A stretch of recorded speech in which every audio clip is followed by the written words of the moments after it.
modtog byrådet en lidt ekstraordinær, kan man sige, invitation, nemlig 25 pizzabakker med et praktikkatalog og et politiker i praktik badge, og så skulle de ellers bare være klar til at komme ud og i praktik. Og formålet med det her, det var ikke bare, at de skulle have en pizza måske.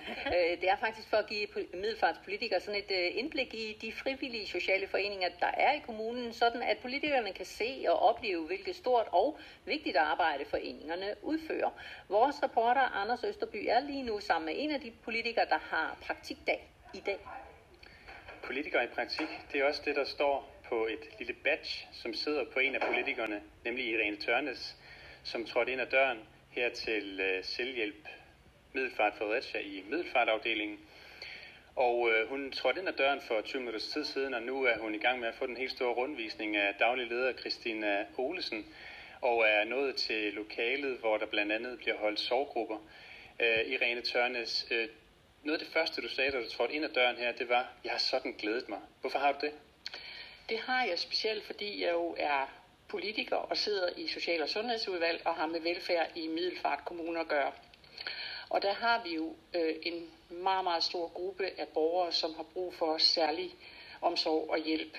Og da jeg hørte, da de var oppe og fortælle om det fra selvhjælpsgruppen i byrådet, sad jeg bagefter nærmest og havde tabt kæben, for jeg tænkte, jeg var ikke klar over, at der fandtes så stor en gruppe mennesker, der hjælper andre på frivillig basis.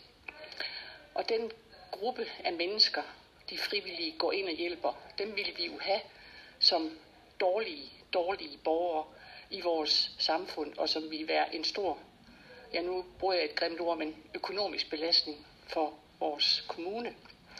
Så ved den forebyggende hjælp her er det helt fantastisk. Men var det ikke en viden, du egentlig burde have i forvejen? Jo, det var en viden, jeg burde have i forvejen. Og det, som jeg så også nu kan mærke, det er, efter de har været at præsentere deres aktiviteter, hvor meget mere jeg lægger mærke til det. Så jeg kan jo så også sige til gruppen her, gør jeg rigtig synlige og bruge meget tid på at gøre jer synlige. For nu har jeg lige spurgt Christina om, hvordan finder I borgerne? Og det gør I jo så ved at henvende jer til blandt andet også OUH, palliativ behandling osv. Og jeg har jo en baggrund som sygeplejerske, så jeg har altid haft selvfølgelig en forestilling om, at der var nogen, der hjalp andre, men ikke at det var så organiseret og så etableret. Det er jo kun en halv dag, eller måske endda en hel dag, fordi du har ikke de store planer ud over at skulle hjem og lufte en hund, men alligevel, det er kun en dags tid. Hvilken forskel gør det for dig som politiker? At jeg får lov til at have en dag her gør den forskel, at jeg mærker stemningen her. Jeg mærker de mennesker, som er engageret, og også hvad det er for et arbejde, de udfører, hvor stort et område det er. Og så måske kunne jeg jo forestille mig, at jeg også som politiker kunne gå ind og tale deres sag, fordi jeg kan se, hvor vigtigt det er. Og nu har jeg lige stillet Christina et spørgsmål om med hensyn til børn. Vi har jo en stigende grad af børn, som mistrives.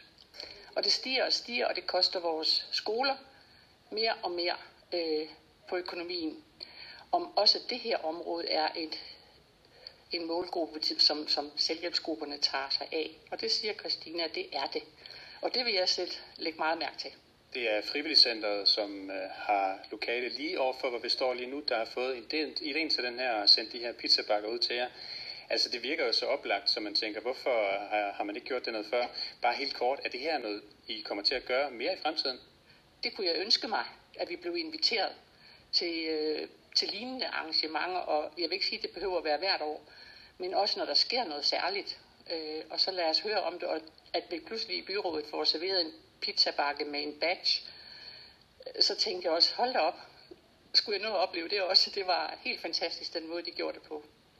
Jeg kan fornemme, at du har en masse spørgsmål ved at lige have stået og observeret jeres snak her, så det skal du have lov til at komme tilbage til. Tak for det.